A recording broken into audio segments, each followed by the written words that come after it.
There's some artists which are an acquired taste, where you actually have to really work at it. And then there are other artists where it's much easier. I mean, I've often said that I look for a bloody nose, sometimes a punch in the stomach, but I think that's the emotional reaction. It doesn't have to be, razors that are actually cutting you. It can be the emotional reaction. Welcome to Collect Wisely, an ongoing series of podcasts in which we sit down with people who care deeply about art to discuss their passion for collecting. Before we begin our interview, I'd like to share our vision for Collect Wisely. This is an initiative we've wanted to do for quite some time, in which we question the nature of collecting and connoisseurship in the 21st century, and through doing so hope to inspire a new generation of collectors and individuals committed to making a vital and meaningful investment in our common cultural future. My name is Sean Kelly, and I have had a gallery in New York since 1991. Each Collect Wisely episode will bring you personal stories from the perspective of an individual collector, where we delve into their passion for collecting, what drives them and what inspires them. Today we're very happy to be speaking with Tomilson Hill. Tom currently serves on the boards of the Metropolitan Museum of Art and the Friends of the High Line, amongst many other organisations. The collection Tom and his wife Janine have assembled over the years is particularly wide-ranging, encompassing works from the Renaissance and Baroque periods to contemporary art, and one of the largest groups of Christopher Wall paintings in private hands, which he recently exhibited in Hong Kong. Welcome, Tom. Sean, it's great to be here.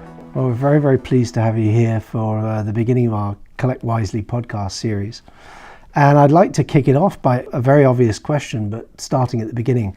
What was the first artwork you ever purchased, and do you still own it? Well, the first artwork was a photograph that I purchased when I was at Harvard College, and I had been hired as a photographer for the Hasty Pudding. My real love was writing for the Harvard Lampoon, but they didn't really have an opportunity for photography because we farmed out all the photography. But when I was doing an exhibition for the Hasty Pudding, I had a chance to meet this amazing photographer who worked at the Carpenter Center at Harvard, and I bought one of his photographs, and I said, boy, this is a fun thing to do. I still have that photograph. So it wasn't somebody famous, it was just somebody that you... No, it was just somebody I liked. He was a teacher. Right, and you've still got it? I still have it. It's the foundation of the collection? Well, I don't know about the foundation, but you have to take risks. Well, you've certainly proved that you've done that in your collecting career. I mean, when we started thinking about Collect Wisely, you were absolutely the first person I wanted to talk to, because the breadth of the collection is really extraordinary. And I think that it is all based on a meticulous eye and on connoisseurship, which is a rather wonderful concept that we don't talk enough about these days. But if I was to say to you, what does connoisseurship mean to you? How would you characterize or analyze what that means? Well, I spent a lot of time reading different collections and how they've been formed, and whether it's Gene Thaw's seminal book collections, Reflections of a Collector, or some of the writings of Ronald Lauder in terms of how he's thought about collecting. I think it starts with a love of an object, and then a fascination with understanding how the object was created, getting inside the head of the artist, understanding the work in the context of the period of time, then doing research on where that artist stood in relation to what was going on more broadly in that context. And it can be contemporary, it can be in the Renaissance, it can be Greek and Roman, doesn't matter, but understanding where that artist fit, and then coming to terms with the growth of the particular artist's work. And often early on, an artist will experiment, will try different things, and then over time will evolve. And one of the things, particularly with artists post-World War II that we've collected, is we look for each decade, did the artist continue to reinvent themselves? And whether it's Warhol or Christopher Wool or any other artists that we've collected in depth, there is an evolution. And so trying to understand an early work versus a mid-career work versus a later work, and then ultimately trying to come to terms with what is great. Because artists, typically prolific artists, produce a lot of work. I think one of the reasons that Picasso has probably the greatest market capitalization is, along with Warhol, is because he did so much work, as did Andy in the factory. Whether it's the Maryland series, there are some Marylands better than others. And so the question is, can you actually develop an eye to make a judgment about what is good and what is great?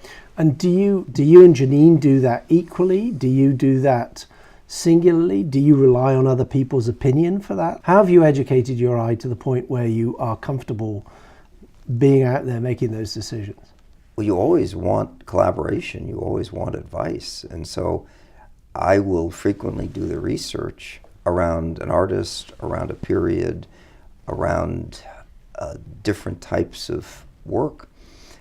Invariably, I want Janine's point of view on what she thinks. And have to say, she has, in some instances, decided to veto a work of art. I wanted to buy a Warhol electric chair when both our daughters were at home, and Janine said, I would prefer not to have an electric chair. Wait till our youngest is off at college, and then you can get your electric chair. So I let that one pass, and then I ultimately got an electric chair when our youngest was in college. So frequently, what you have to do is start with an idea. And early on, when we were choosing the 8 artists that we were going to collect post-World War II in depth, I came up with my list of 8. Janine came up with her list of 8. And why 8? I said, well, I want a handful. I want, to concentrate. My definition of concentrate is to have at least 4 major works of the artist. I don't want to have one of each. I want to actually make a decision about which artists mean the most to us. And so I compared my list with Janine's. There was an amazing amount of overlap. And then because we're very close to Peter Marino, I got Peter's view of his 8. Warhol was on all 8. So was de Kooning, so was Twombly. Francis Bacon was on Peter's and on mine, but not on Janine's. And Janine got to love Bacon. But I think it all started with an idea and then research, which is what I typically do. I then go to get as much advice as I can around different areas of an artist's career. I'll speak to the dealers who've dealt. I'll speak to museum people. I've been fortunate enough to be involved with any number of different museums.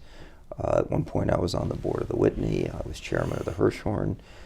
If you wanted a judgment about Francis Bacon, you had to speak to Jim Dimitrian, who did the first retrospective of Bacon's work. One of the great in the United directors States. of the Hirshhorn Museum, who trained a whole generation of curators. Well, he trained Neil Ben Ezra. He trained any number of really talented people who've gone on and done great things in the art world. But if you wanted a judgment around what was a great Bacon, you had to speak to Jim Dimitrian. And so I talked to conservators. I talked to other collectors. I have never, other than really early on, where I used a former curator to form a specific judgment about an artist that I didn't know, and this was after the curator had left, working in museum, where I decided I was going to pay the curator a certain amount of money for a particular point of view. I've never used an art advisor, but I have profound relationships with people who are in the dealing business. Do you lament the rise of the art advisor in the sense that, you have a class of people who are having their taste and their judgment informed by third parties? I don't at all. In fact, I think an art advisor can play a very useful role in doing a couple of things. And first, educating a collector about a given artist. I think an art advisor can also create access to work, particularly in the secondary market. I think an art advisor can also help establish a relationship with a dealer. But I think there comes a point where the collector has to have an independent voice, and the art advisor's role can only go so far, and then it's up to the collector to make a decision about whether they love an artist, whether they want a given object in their collection. And you can't rely upon an art advisor to make the decision about what is good and what is great. You have to internalize that and make a decision yourself. Your mother was an artist, and so you grew up around a painter. You grew up around somebody making sister work. Okay, and your sister. So you grew up in a very creative household. If I was to ask you the moment when you knew you were a collector, can you identify that as a specific moment or a period? I never actually liked the word collector because it kind of implies something that is stuffy and something that is not available to a broader group of people. And early on, I've said if I'm lucky enough to be able to buy a great work of art, I want to make it available to others. And so we lend everything, if in fact it's not too fragile to travel. If there's a bacon show, we'll lend our bacon. Same thing with Picasso, de Kooning. And I think it's really important to have what I would characterize as a democratic view where art was made to be seen. One of the reasons we're creating a foundation is to make the art available to a broader group of people. And I always resisted the title of collector because it implies kind of a rarefied air and is there a better description? Distance. I think it's an individual who loves objects and who wants to understand why an object has been created and where the object fits into a broader context. That's why we like to create a dialogue both in our home and when we had our show of Renaissance bronzes at the Frick. Yeah.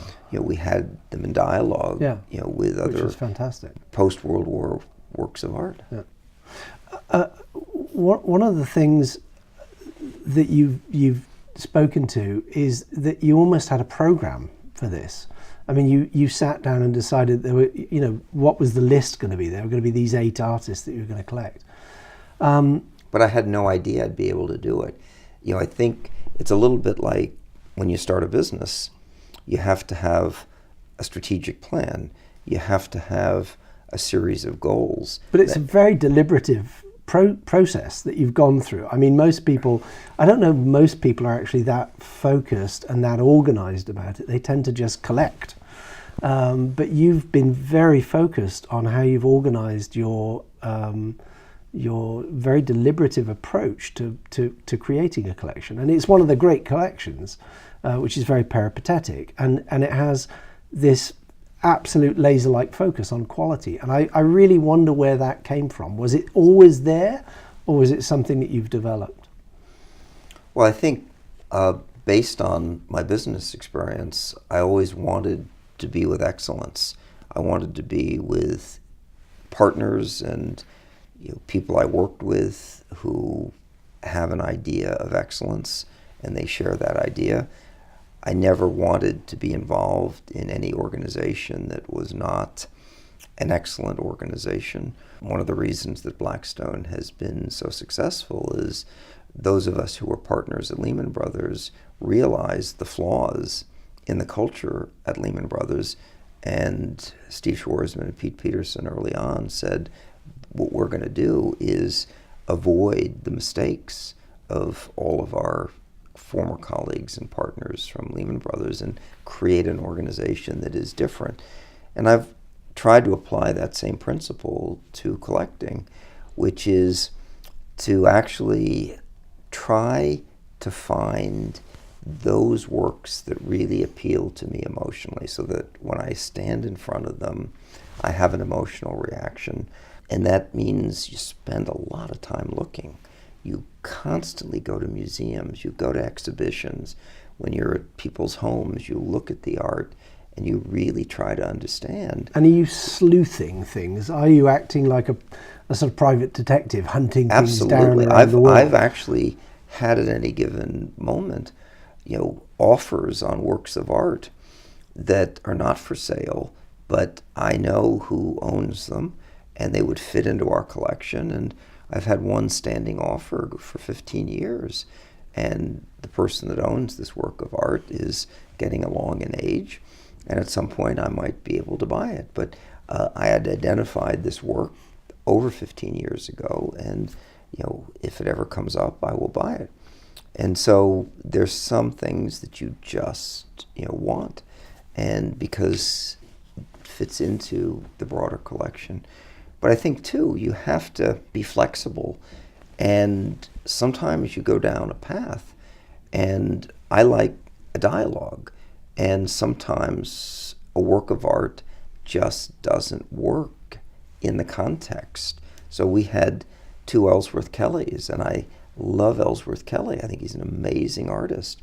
But in competition with de Kooning and Twombly and Bacon, it just didn't work. So I almost needed a separate room of Ellsworths. And I said, I can't do that. Same thing. I bought this amazing Rothko, and the Rothko was in our front hall, looked amazing, but I couldn't come up with another 3 Rothkos to have the full complement of 4. And it wasn't sufficient that it stood alone? I mean, it was necessary to have this dialogue, or that's part of the strategy of the collection, that you want to have this depth? I want to have the depth, and in retrospect, I probably shouldn't have sold the Rothko, because just like with the 2 Picassos we have, they could stand alone. And so I probably made a mistake. But at the time, I said, I have 2 Bacons. I'm going to sell the Rothko and buy another 2 Bacons.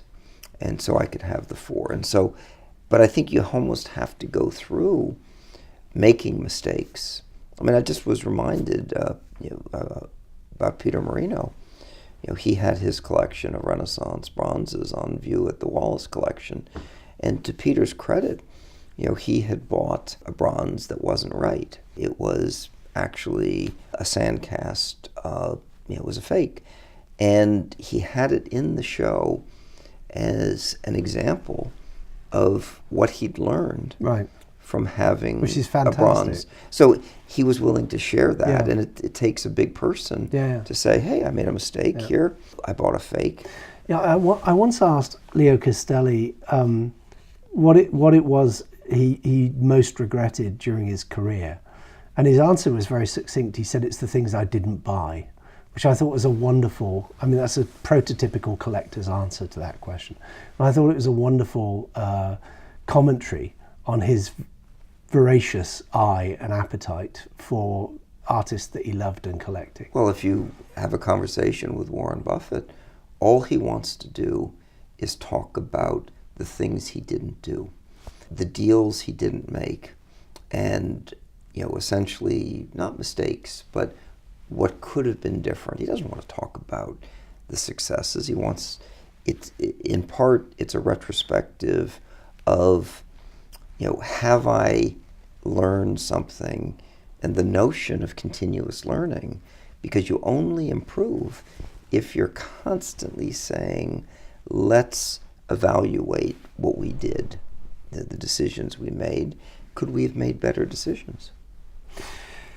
You've previously stated that the idea of buying art for investment makes no sense. Your statement addresses one of the core values that we are focused on in these conversations in Collect Wisely, which is collecting out of a position of passion. And can you identify what it is that drives you and your passion for collecting to an impetus, to a person, to a historical moment, to a mentor? I know you've had incredible mentors in your life in terms of advice about the collection. Is there any person that stands out as having given you a particular impetus and focus for your passion for focusing on collecting in such a particular manner? I think it all goes back to my parents. And my mother is an artist. My father was a partner with William A.M. Burden. And Bill Burden, as you know, was the former president of the Museum of Modern Art. And when we would go to Mr. Burden's home at 825th, we would see the Brancusi bird. We would see the Bacon Pope that Jim Demetrian bought for Des Moines. We would see these amazing works of art. And I actually would listen in on conversations that Bill Burden would have with my father about how he thought about putting a collection together, and he had multiple works of art by the same artist. And so that was, I would say, instructive and inspirational. But I wouldn't say that there's any one person. I think it's an accumulation of relationships where, I mentioned Jim Demetrian, but there have been any number of other key players. Neil Ben Ezra, Richard Armstrong. Richard and I have had endless conversations about Christopher Wool. And, he bought any number of Wools when he was at the Carnegie, and then he insisted that the Guggenheim have the first major retrospective of Christopher, and then that went to the Art Institute. So I think it's any number of people, but I think what you have to do is make judgments about who shares your views about a given artist, who shares your views about what is the history of art, where a given artist fits into a collection. And every single artist that I've ever talked to, and one thing except for Bacon, all the artists that we collected among the 8 were living. So de Kooning, alive, I knew him. Twombly, I knew him.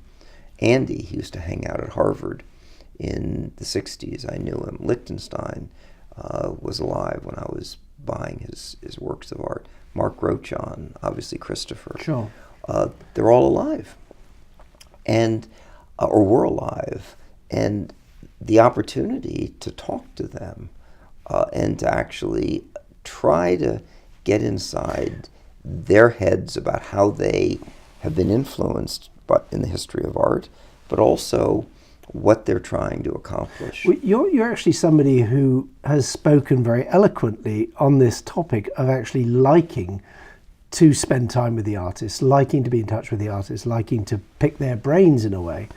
But equally, I know collectors who don't want to meet the artists at all. They want to have some distance and some separation from the artists. What is it about that connection for you that's comfortable, or that pulls you into the work? Well, I think it starts with of the artists that we collect in depth. Post-World War II, we have every single publication that has ever been written about the artist. Every single exhibition catalog, every single interview, and I've read them. So if you spend the time to read the catalogs, if you spend the time to read interviews, I mean, David Sylvester's interviews with Francis Bacon are eye-opening.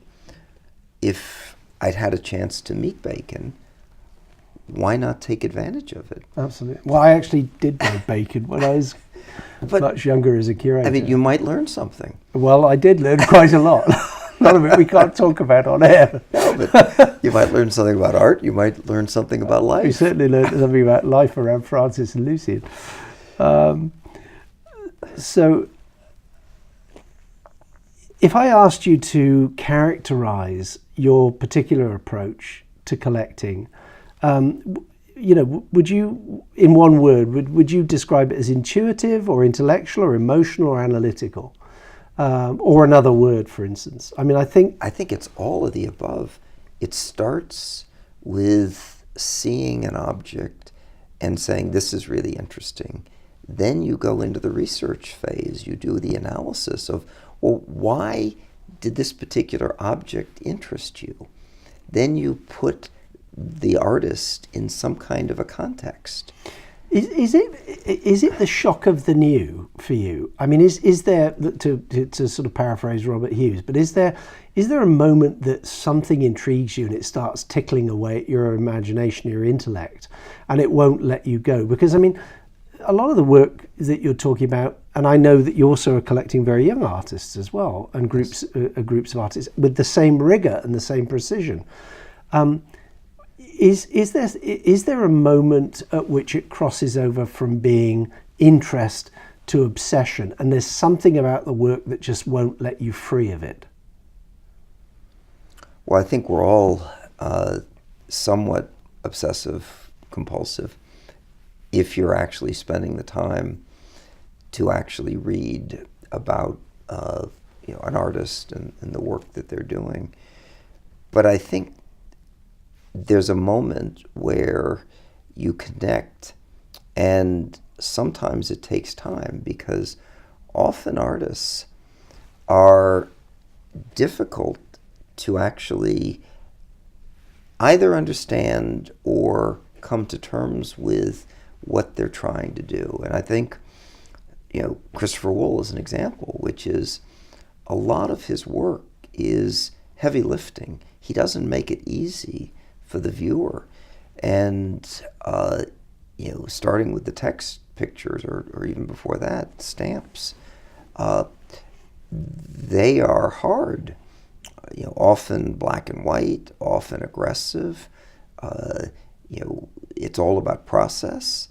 He doesn't make it easy for the viewer, and so sometimes it requires spending a lot of time thinking about the art.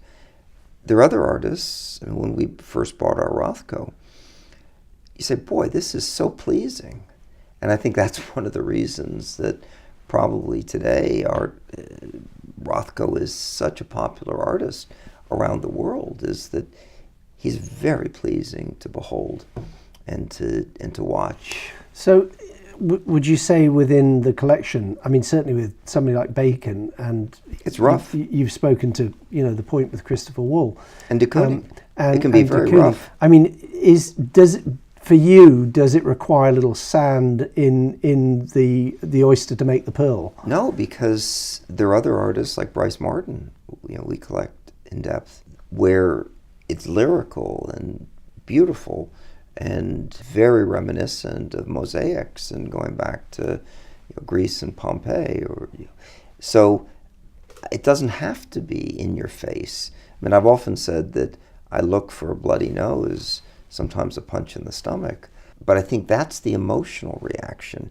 It doesn't have to be razors that are actually cutting you. It can be the emotional reaction. Which tends to come first? Does the seduction come first, or does the emotional kind of gut punch come first in your experience?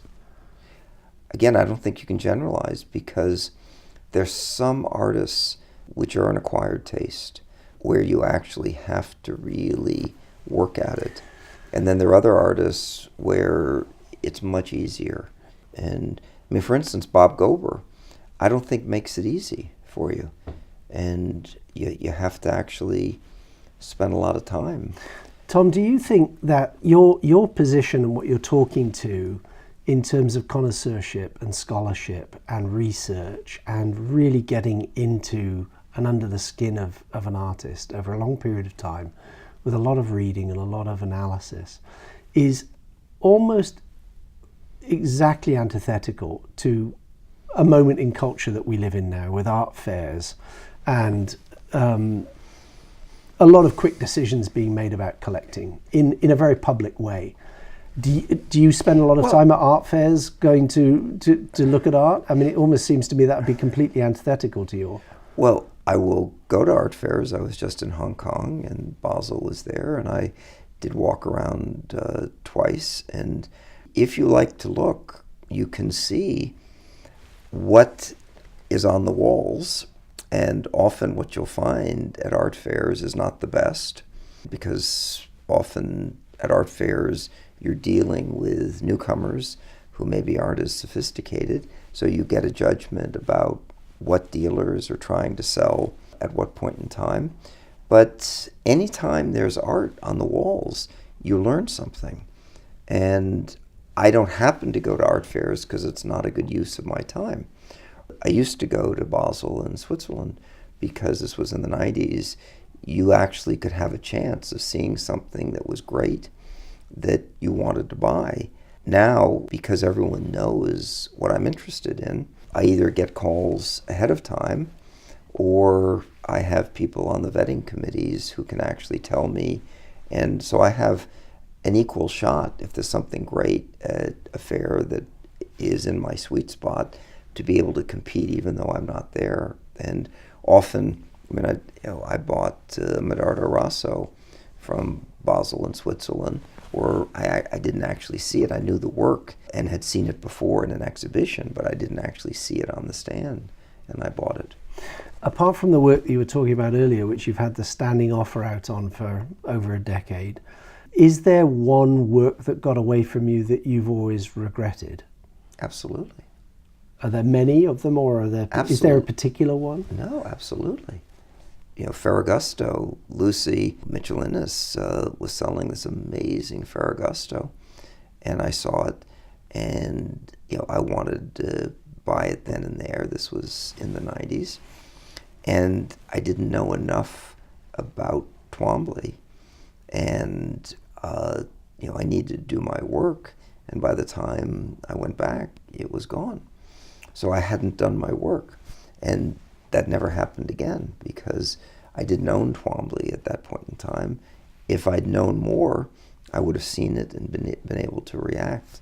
But when the chalkboard came up that we now own, I knew how great it was. It was the companion to the one that Nicola, Cy's partner, sold at Christie's, set the record for Twombly. And when that came up, I knew it immediately, and I said, I'm not going to let this get away.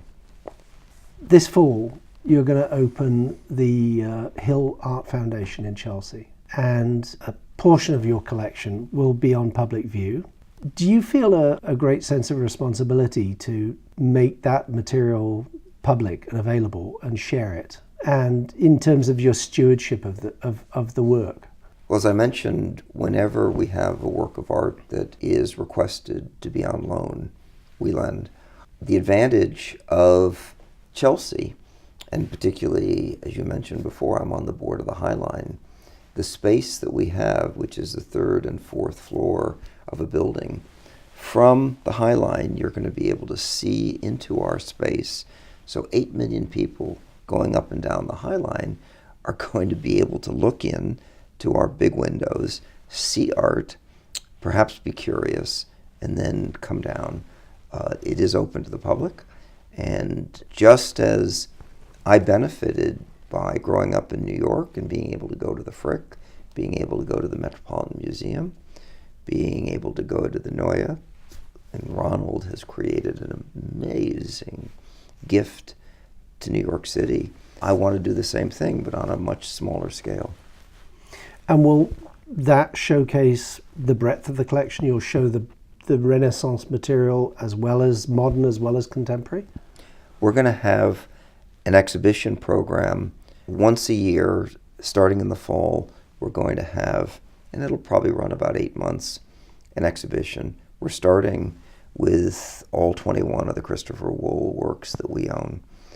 And just as the prelude was in Hong Kong, where we sent 15 of those works, the second show will be probably from our collection, but it doesn't have to be.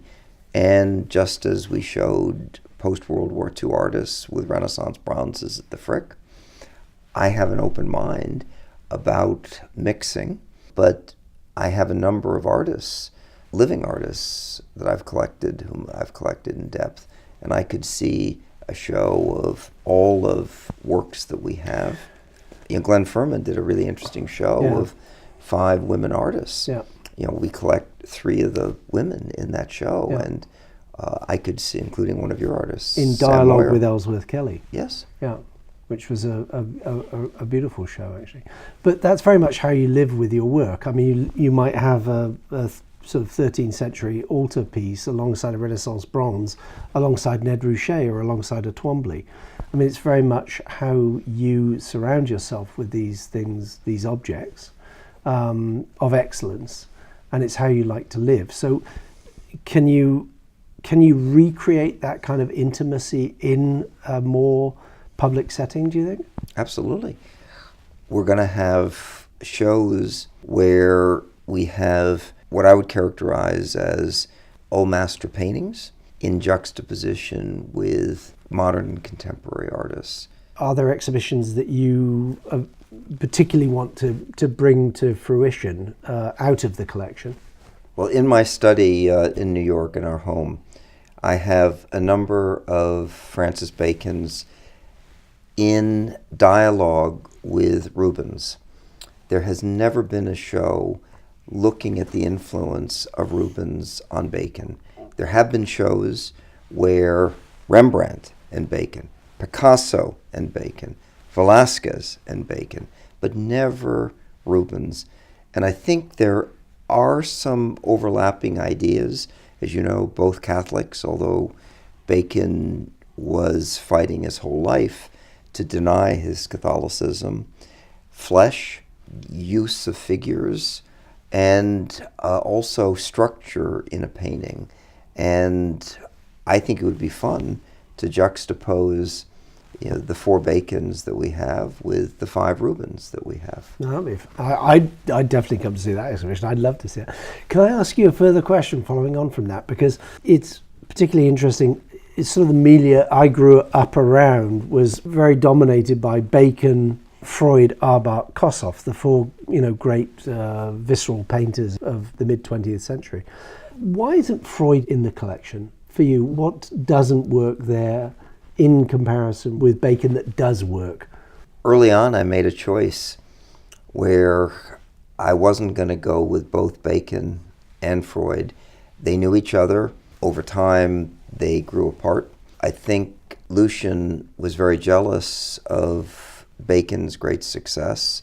And I think that when I look at a Lucian Freud, I tend to think there's a repetitious aspect where there's almost a formula around his work. And again, my measurement of what creates a great artist is the constant act of reinvention. And Bacon, every decade, came up with either new ways of presenting or would actually echo different themes. But to me, it was constantly taking risks.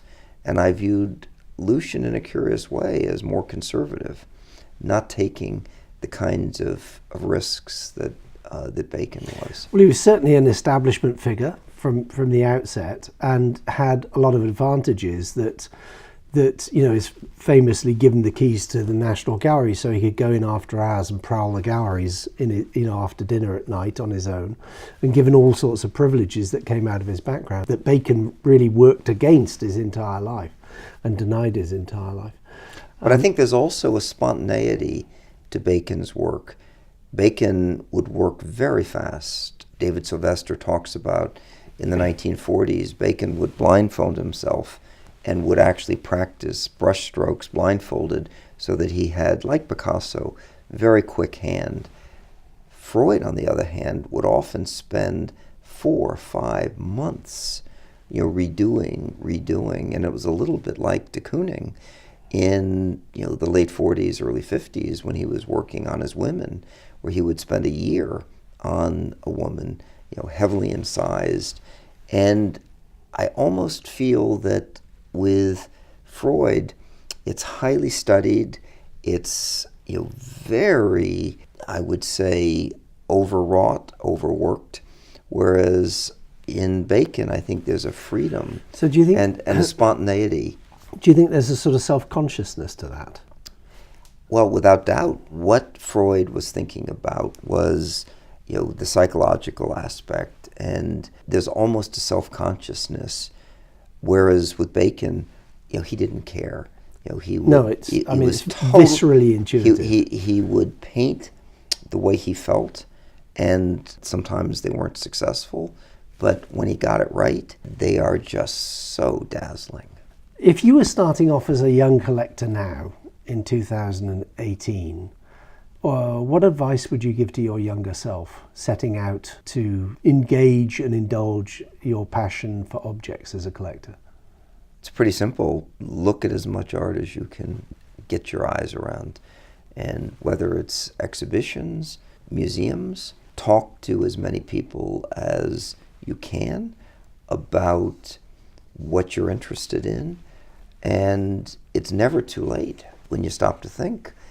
We went down the path of Renaissance bronzes because in the mid-90s, I didn't want to go there in terms of provenance issues on Greek and Roman.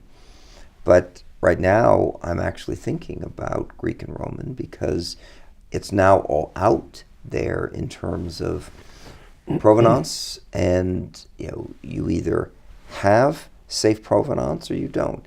If you don't go near it. But it's never too late. And just think about Jean Thaw, how many different collections, Native American, drawings, Renaissance sculpture. He was so diverse. But it starts with looking and then spending as much time as you can with the art.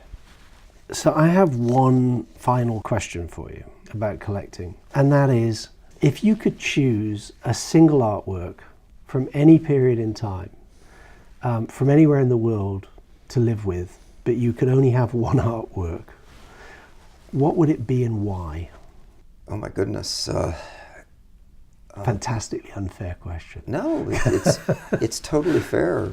One of the games I play with my 2 daughters and with Janine, when we go into any given work, let's say an exhibition, I say you only get one. Which one do you take home? Or you go to a museum in a given gallery, you only get one. It used to be the Bellini at the Frick, St. Francis, but now actually spent more time, and if I could pick one work of art now that I would live with, I think it would be Pontormo's The Visitation. And the good news is The Visitation is coming to New York. It's going to be in an exhibition at the Morgan Library, and it's going to be at the Getty. The show is opening at the Uffizi. We are lending our Pontormo to that show, which is going to be paired with the Getty Halberdier. But if I could have one picture now, it would be The Visitation. So should we be alerting the directors of the museums that you might be lurking there and something might disappear? Unfortunately, it's not for sale. But, you can still say it's a great work that you wish you could live with. Yeah, no, absolutely. Well, when I think about connoisseurship, when I was thinking about, and we were talking about this series, Tom, you were the first person that came to mind, because I have seen your collection, or parts of it, in various different manifestations, including the Great Renaissance Bronze Show at the Frick. And I regard you as somebody who has a laser-like focus on connoisseurship and collecting. And I'm incredibly grateful to you for sitting down with us today and discussing that, and also thankful that we were able to get you to be the first person to do this, to launch Collect Wisely, the podcast. And so thank you very much for your time. Well, thank you, Sean. And I think if you could leave with one thought, which is don't be afraid to make mistakes. Don't always believe what you hear. You have to go with your gut. Only buy what you like. And at the end of the day, you have no idea whether what you buy is going to go up in value. But you can be very careful so that what you buy doesn't go down. And I think it doesn't have to go up, but you never want to buy a work of art where you buy it and then the next day or the next year or the next 3 years, you run the risk that it's worth half of what you pay. And I think, if you keep those thoughts in your mind, you can have an enormous amount of fun. Great advice for collecting wisely. Thank you. Thanks, Sean.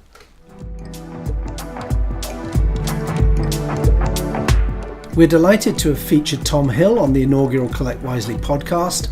The Hill Art Foundation will open in Chelsea in the fall of 2018. Thanks for listening to today's episode. Collect Wisely can be found on iTunes, SoundCloud, Stitcher, Overcast, and Google Play. You can also find our episodes on our YouTube page. Just search Sean Kelly Gallery. Please be sure to subscribe to get the freshest episodes when they release. And if you really like the show, please give us a review or drop a comment. Or you can email us at info@skny.com. You can also follow the Sean Kelly Gallery at Sean Kelly NY on Instagram, Facebook, and Twitter. Cheers.